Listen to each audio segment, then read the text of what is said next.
Well, we're back right here in the studio, and we have with us right now our first guest, Guillermo Christensen, partner KNL Gates, as well as cybersecurity expert. Welcome to our program, sir. Thank you very much.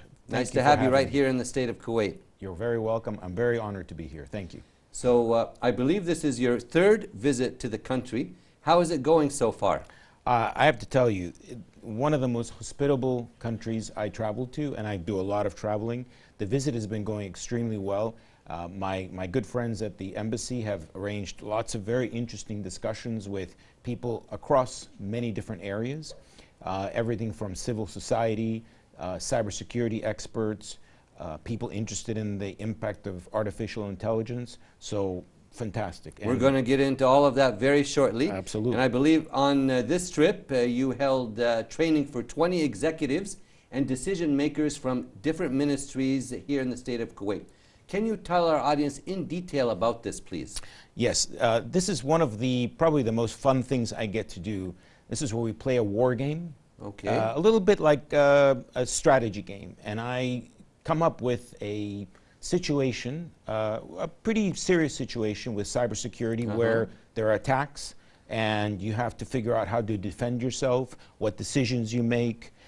In this one, we had an attack that started against a bank, and then it went to a port, and then it went to a pipeline. All right. So a little bit like you gave them a lot of scenarios. A lot of scenarios. A little bit like a Hollywood disaster movie. So everybody gets to play the part. So.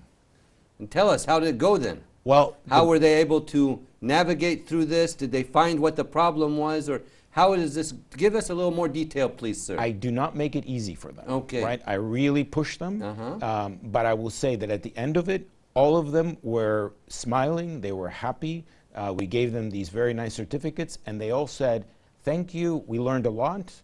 And when it happens for real, and I said, "Inshallah, never, of course." Okay, of course. They will be very ready. But the real value of this is that they walk away having gone through a really bad crisis without having to go through a bad crisis. Okay. So it's really helpful. Good to hear that. And I know you also had an academic discussion where integrating AI in academic curriculum was discussed. Can you elaborate a little bit on that, please? Very much so. And this is very close to my heart. I teach a class to Georgetown students, Georgetown University in Washington, on artificial intelligence. And what I believe is this is one of the most revolutionary technologies we all know. I'm sure you use AI. Everyone does. It's very popular everywhere now. Everywhere. But it changes the way we have to teach. Because what do students do? Well, students like to find shortcuts. So if you give them AI, all of a sudden they use AI to write everything, and that's not the point of education. Right.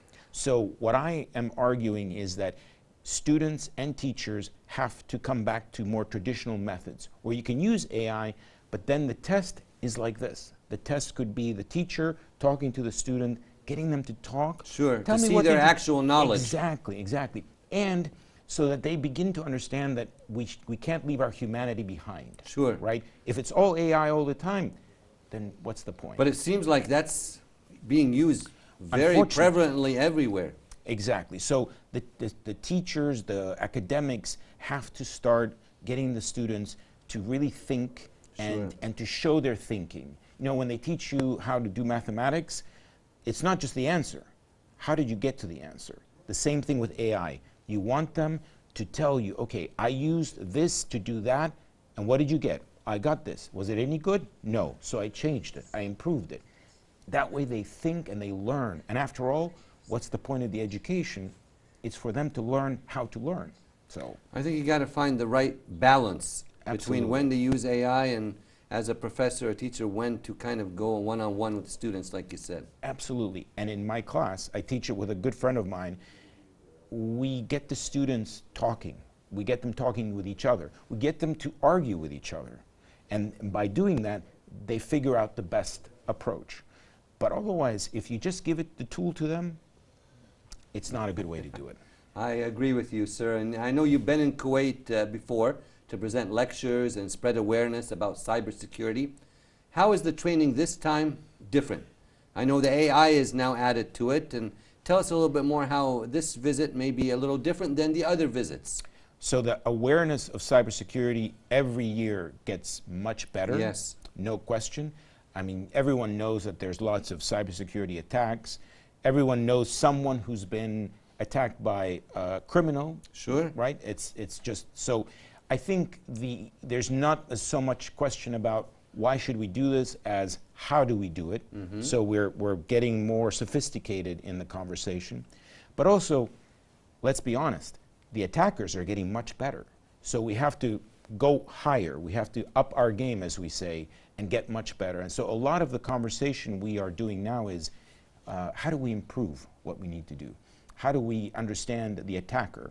And that's one of the things that I try, because I used to be on the other side of this. I used to try to think about ways that you would attack a system, and that's how I learned how to defend it. So I try very hard to explain to the people who are defending the networks in Kuwait, for example, how the attackers, how the hackers would think about it.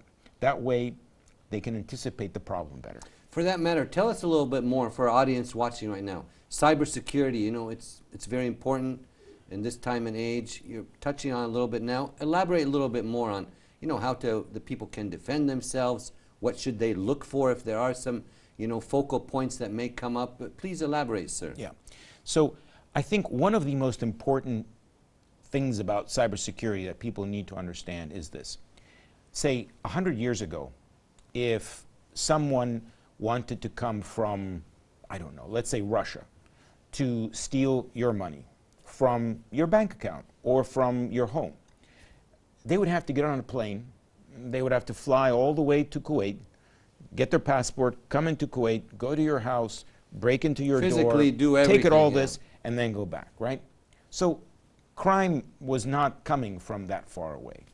Today, they have to be in front of a computer, and within seconds, they break in, they take your money, and they're gone.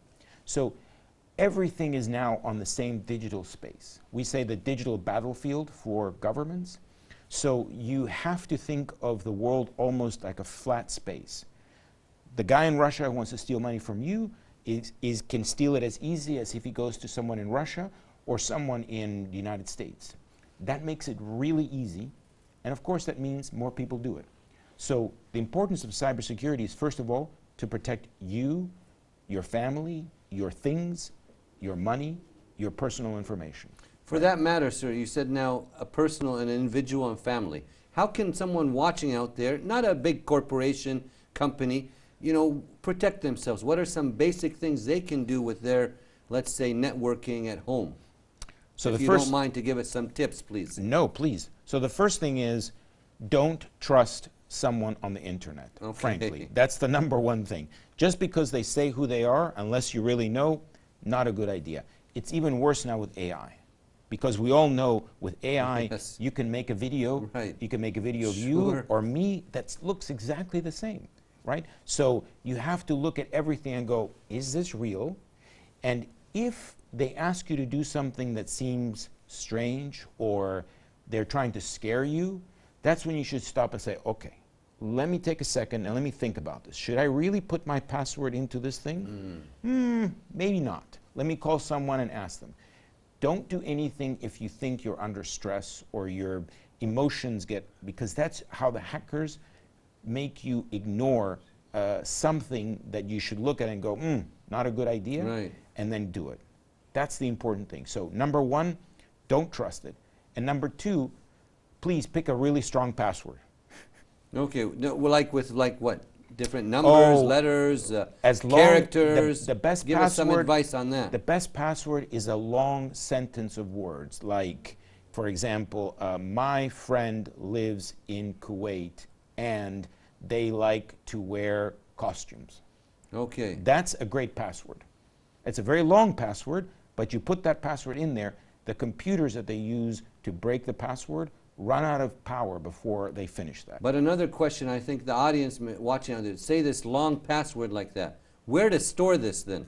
You have it secure. Absolutely. Because they'll forget that then after 5 minutes. Yeah. Don't write it down on a piece of paper. Okay. That's a bad idea. So you put it into a program called a password protector. Okay. Okay. And there are many of those out there. If you use, you have an Apple iPhone, Apple now has a password utility on it. You can use that. Microsoft has another one. So you can use any of those. Now make sure the password for that is really good, because Okay. that's, imagine, That's the key to that's everything. the key to everything, so yeah.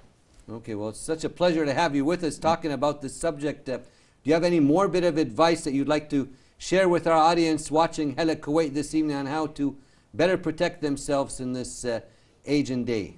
Be careful with your children, because your children will give away everything without really understanding it. So if you have a computer at home where the children are on it as well, don't put your sensitive information like your bank account on that one. Keep it separate.